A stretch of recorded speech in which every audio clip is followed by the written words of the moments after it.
In this video, we are going to show you how to align text in CorelDRAW. So aligning text means aligning text to another object. So as you can see here, we have a text here, and we have a rectangle or square object here, right? So how do we align these two together? It's quite simple.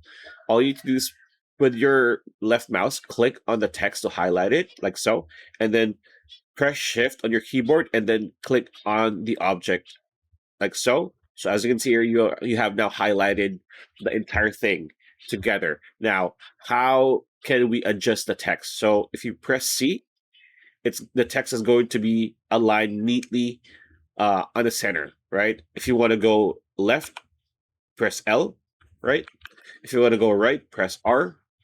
If you want to have the text go to the bottom, press B, right? So those are the simple shortcuts that you need to remember, but practically you just want C to center, right? The text to the box, right? And yeah, pretty much it. That's the video. Hope you liked it. Like, comment, share, subscribe, ring that bell icon. We'll see you on the next video.